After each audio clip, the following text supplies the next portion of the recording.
Apex Legends has been out for almost a week now and players are still trying to learn all the game has to offer, including legend abilities and the best weapon combos. There aren't many tutorials in the game, so I thought that I'd put together and explain some of my favourite tips and tricks that I've picked up in my time playing so far. So to start, you run faster when you put your gun away. Use this to quickly escape, flank or get into the safe zone faster. By default, press 3 on PC to do this, and on console, hold Y or triangle. The mill dots on the full screen sniper scope scale and move correctly based on the distance to your target and projectile speed. With this plus the rangefinder, it's super easy to hit targets at long ranges. Here for example with the longbow, let's say I want to hit the top of the rock where it meets the grass. The rangefinder on the right is telling me it's about 560 meters away, so if I shoot in the center, my shot goes low. However, if I put what I want to hit on the 5 mark on the scope and shoot, my bullet will hit the target. Very simple. Use this to ensure that you're going to hit your first bullet on a long range target without missing and alerting them. When you're dropping in the game and playing as Mirage, you can use your decoy when gliding down. If you really want to bamboozle players in the sky, you can send your decoy off in one direction and then head somewhere else. This really does work well and it throws people off. They might spend ages looking out for a player who isn't there while you loot in a different location.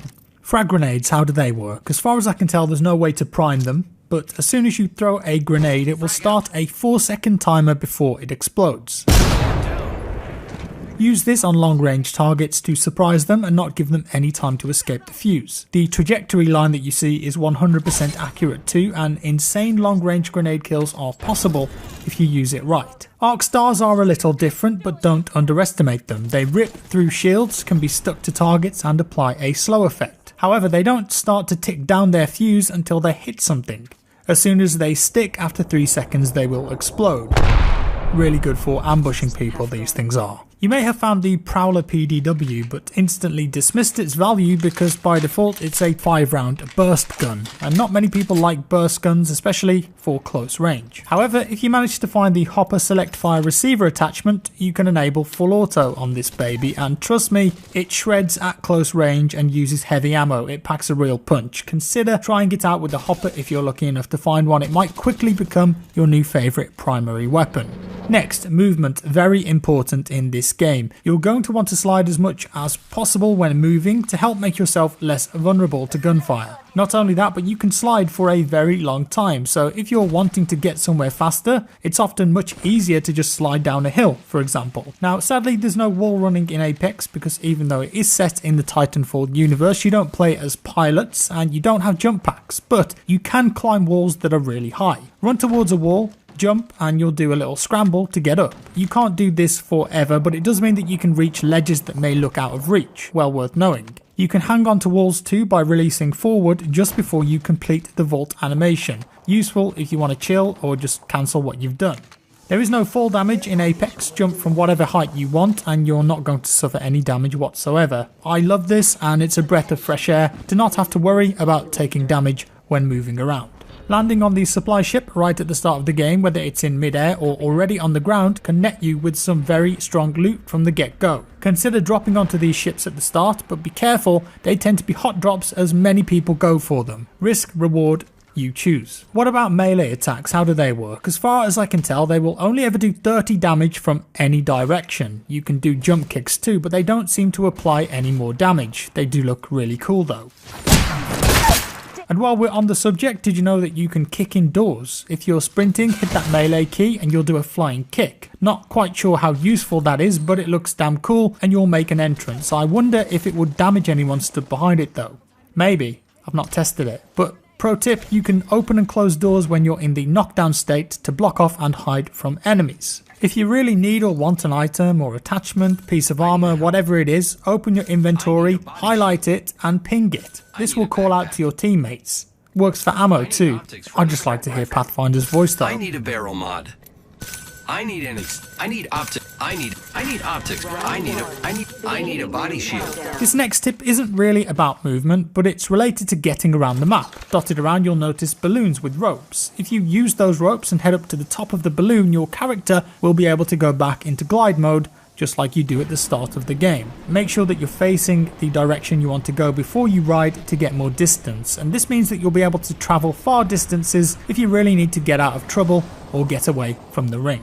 Some of the characters in this game, especially the bigger ones, feel like they're moving slowly, but the developers have confirmed that all of the characters move at exactly the same speed. The reason for this is that some of the bigger characters have slower moving arm animations, and so they feel slower, but they're in fact the same speed.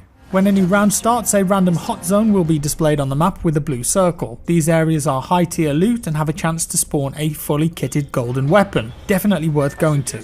When it comes to shooting bad guys, it's good to know what damage you're doing, and in this game it's color coded. Headshots are gold, then body damage is coded to the color of the shield or the armor that the enemy is wearing, so you've got your white, blue and purple. Gold shields have the same stats as purple, just with extra perks. If you get red damage, that means the player has no shield. If you break an enemy shield, you'll hear a smashing sound, and that's when you know that you should push, because people can heal really quick in this game. I'd also recommend going into the options and changing the damage numbers setting under gameplay. Put it to floating. I think honestly it makes a big difference. This way you will get a number with each hit rather than a cumulative number. One thing about armor as well, if you kill an enemy and go onto their body and see a blue shield, if you pick that up it will be at full shield even though you killed them. You of course may have drained all their shield when you downed them, but in their inventory it will give you a full shield back if you pick that armor up. No need to worry about replenishing or using your canisters. When you're looting enemy players, it's also really easy to know if there are attachments or ammo that you need, because if it has a red line through it, it means that you either have one of those items already or you don't have a weapon that it can be used on. It makes looting so much faster.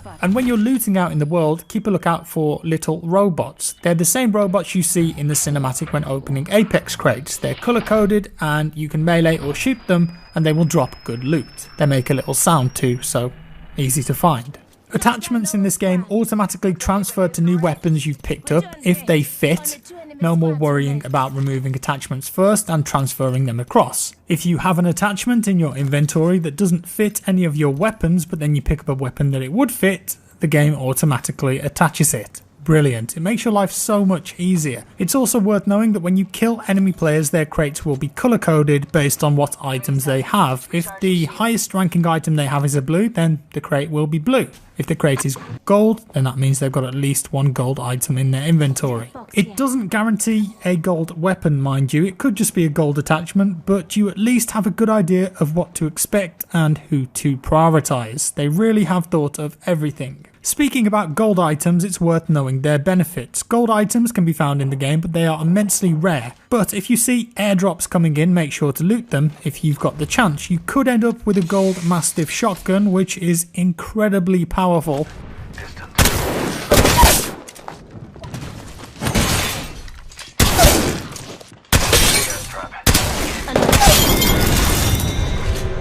Or the Kraber sniper rifle, which is slow firing but it's got insane one-shot damage. You can also find gold attachments, such as the Digital Threat, which is a scope, and also gold gear that you can wear. The thing about the golden gear too is that it can offer passive perks. If you find a gold helmet, it will offer faster tactical and ultimates while you're wearing it. Gold armor means you'll gain full shield back if you execute an enemy. That's the finishing move that you can do on a downed opponent. And if you manage to get your hands on the gold backpack, it will mean that health and shield consumables take half as long to use. It's really quick, and the gold KO shield gives you the ability for a one-time self-revive if you go down. Some of these are more useful than others, but it's worth knowing their advantages. I mentioned passive abilities on gear too. Well, each of the legends has their own passive ability, so learn those well. For example, Wraith has a passive ability where you'll hear whispers if someone is aiming at you. Bangalore, on the other hand, moves faster if someone spots you or starts shooting at you while sprinting. Pathfinder has a really interesting passive where he can go to survey beacons that are dotted around the map on top of buildings, and if he uses them, it will tell him and the squad where the next zone is going to be. Every character has a passive, so it's worth knowing what they are for when you're playing and for when you're coming up against other players. One of the best features about Apex is the contextual ping system, so make sure you use it as much as possible. With this you can put down a simple marker, say to suggest an area to go to teammates, but it's way more than that. Hit the ping button on a supply box and it will tell your teammates where it is. Ping that same supply box that happens to be opened and the game will instead tell your teammates that it's been opened, so it's best to watch out. You can ping individual items on the ground as well, so for instance there may be a piece of armor or a weapon on the ground that you can directly ping and it will show up for your teammates. As well as that, you can use it to tell teammates where enemies are. Double tap the button and it automatically changes the ping to a red one to alert teammates to enemy locations. The whole system is just so well done, and you can tell that the team have spent a long time perfecting and refining it. Use it as much as you can because that's what it's there for. Arguably one of the biggest features of Apex that isn't in any other BR games is the ability for teammates to respawn back into the game. If a teammate goes down and then is killed, you've got a certain time limit to run over to their crate and pick up their chip. You can then take that chip to one of the respawn stations around the map. They're green on the map. Your teammate will then respawn back in on a dropship, but they won't have any of their gear and they will need to loot again. Each respawn station can only be used once. However, if 2 of your teammates die and you pick up both of their chips, you can use one station to revive them both at the same time. And that is about all I've got for you today, guys. I hope you learned something new, and I really hope that these tips and tricks can help you out in Apex Legends and get that victory for you. If you enjoyed it, please consider sharing the video and leaving a like down below. Thank you so much. Also, leave a comment if you've got any tips that you've learned that I didn't mention here. If you didn't like the video, dislike it, not a problem. Subscribe if you want to see more. Hit that bell, and I'll see you in the next one.